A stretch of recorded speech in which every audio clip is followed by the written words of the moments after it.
اعوذ باللہ من الشیطان الرجیم، بسم اللہ الرحمن الرحیم۔ محترم ناظرین، السلام علیکم ورحمۃ اللہ۔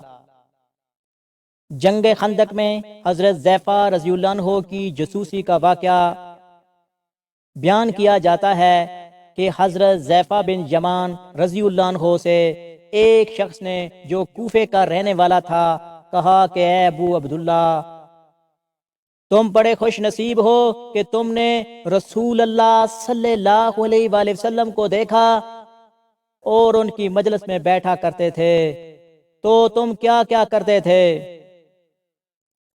حضرت حذیفہ رضی اللہ عنہ نے فرمایا، واللہ ہم جان نثاریاں کیا کرتے تھے۔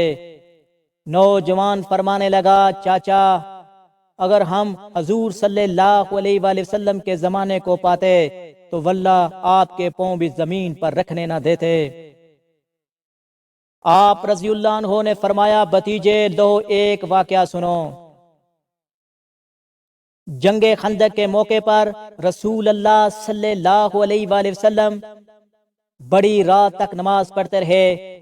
فارغ ہو کر دریافت فرمایا کہ کوئی ہے جو جا کر لشکر کفار کی خبر لائے۔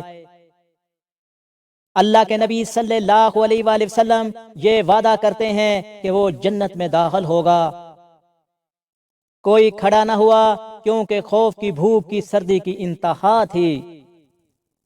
پھر آپ صلی اللہ علیہ وآلہ وسلم دیر تک نماز پڑھتے رہے۔ پھر فرمایا، ہے کوئی جو جا کر یہ خبر لا دے کہ مخالفین نے کیا کیا اللہ کے رسول صلی اللہ علیہ وآلہ وسلم اسے مطمئن کرتے ہیں کہ وہ ضرور واپس آئے گا، اور میری دعا ہے اللہ تعالیٰ اسے جنت میں میرا رفیق کرے گا۔ اس بار بھی کوئی کھڑا نہ ہوا، اور کھڑا ہوتا بھی کیسے؟ بھوک کے مارے پیٹ کمر سے لگے ہوئے تھے، سردی کے مارے دانت بج رہے تھے، خوف کے مارے پتے پانی ہو رہے تھے۔ بلاخر میرا نام لے کر رسول اللہ صلی اللہ علیہ وآلہ وسلم نے آواز دی، اب تو کھڑے ہوئے بغیر چارہ ہی نہ تھا۔ فرمانے لگے، حذیفہ تو جا اور دیکھ کہ وہ اس وقت تک کیا کر رہے ہیں، دیکھ جب تک میرے پاس واپس نہ پہنچ جائے کوئی نیا کام نہ کرنا۔ میں نے بہت ہی خوب کہہ کر اپنی راہ لی اور جرت کر کے مشرق میں گھس گیا۔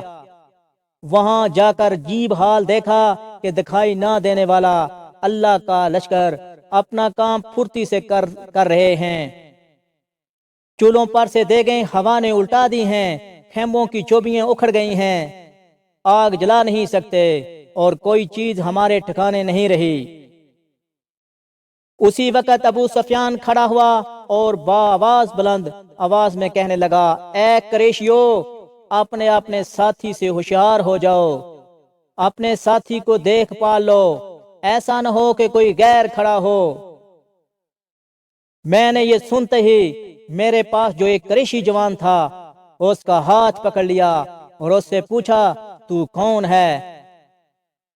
اس نے کہا، میں فلاں بن فلاں ہوں۔ میں نے کہا، اب ہوشیار رہنا۔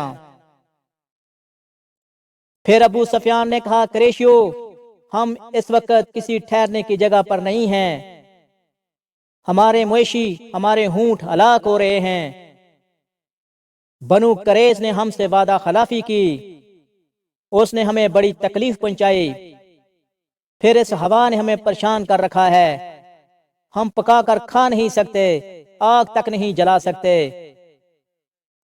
خیمے اپنی جگہ ٹھہر نہیں رہے۔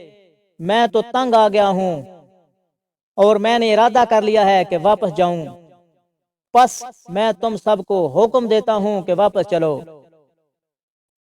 اتنا کہتے ہی اپنا ہونٹ جو بندھا ہوا بیٹھا تھا چڑھ گیا اور اسے پاؤں مار کر وہ 3 پاؤں سے ہی کھڑا ہو گیا۔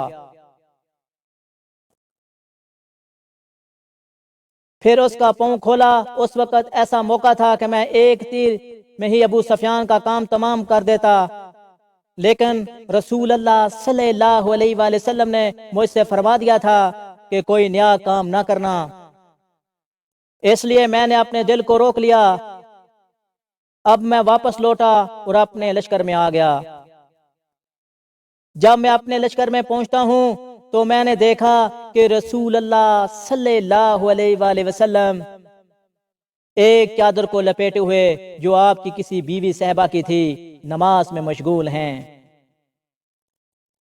آپ نے مجھے دیکھ کر اپنے پیروں کے درمیان بٹھا لیا اور چادر مجھے اوڑھ دی اور پھر رکوع سجود کیا اور میں وہی چادر اوڑھے بیٹھا رہا۔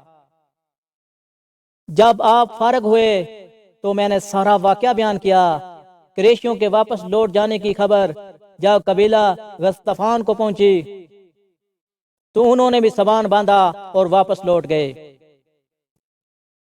روایت میں ہے کہ حضرت حذیفہ رضی اللہ عنہ فرماتے ہیں جب میں چلا تو باوجود کڑاکے کی سردی کے قسم اللہ کی مجھے یہ بھی محسوس ہوتا تھا کہ گویا میں کسی گرم حمام میں ہوں۔ اس میں یہ بھی ہے کہ جب میں لشکر کفار میں پہنچا اسی وقت ابو سفیان آگ سلگائے ہوئے تپ رہا تھا۔